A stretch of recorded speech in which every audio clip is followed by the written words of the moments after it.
فاتحہ۔ بسم اللہ الرحمن الرحیم مالک یوم الدین ایاک نعبد و ایاک نستعین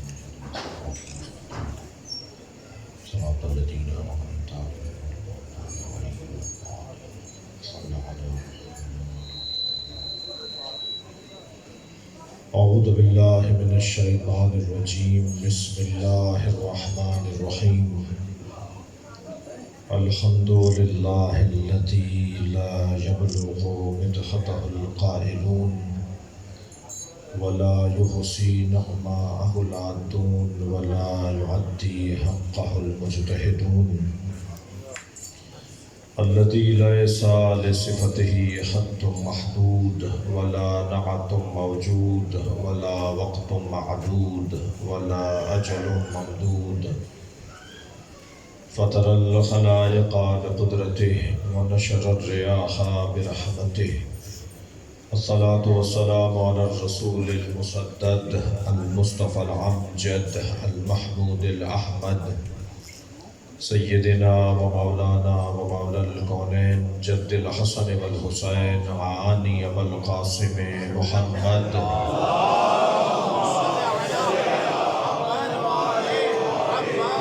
وآله الطيبين الطاهرين المعصومين الذين قال الله إنما يريد الله ليذهب عنكم الرجس أهل البيت ويطهركم تطهيرا،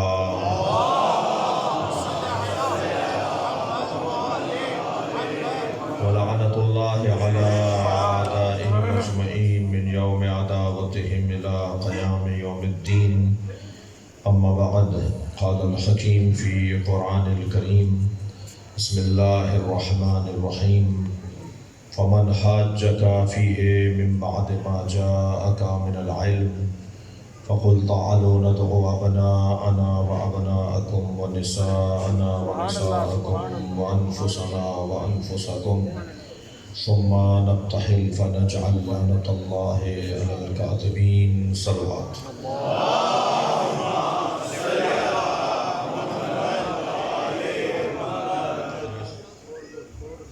ہمارے حبیب خدا ختم الانبیاء بلند تر صلوات۔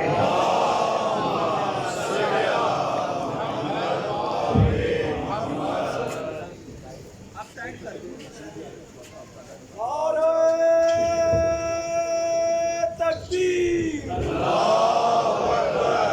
نعرہ تکبیر،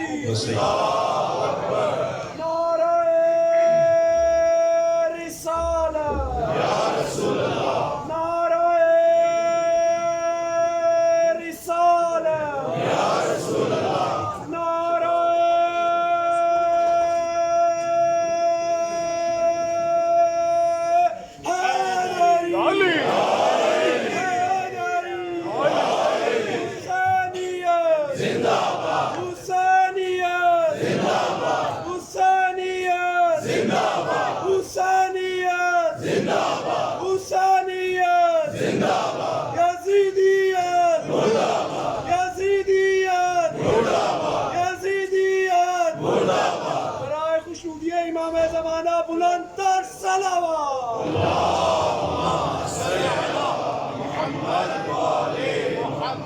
بانی مجلس اعلیٰ کے گھر میں ایک جوان بیمار ہے، آپ سب کے ذہنوں میں جو حاجتیں ہیں ان سب کی برابری کے لیے بلند تر صلوات پڑھیں گے۔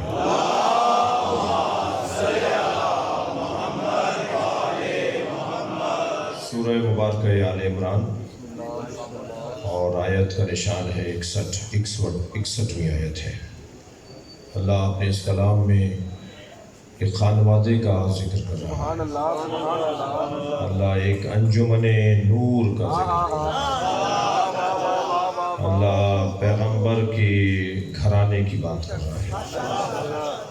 پروردگار عالم نے یہ طے کر رکھا ہے کہ فضائل، کمالات، عظمتیں بنام اہل بیت ہیں۔ اس ذات کبریا نے ہم پر بھی احسان یہ کیا کہ ہمیں صحیح جگہ بٹھایا ہے۔ ہمارے ماں باپ کا ہم پر احسان، ہمارے آباء و اجداد کا ہم پہ کرم،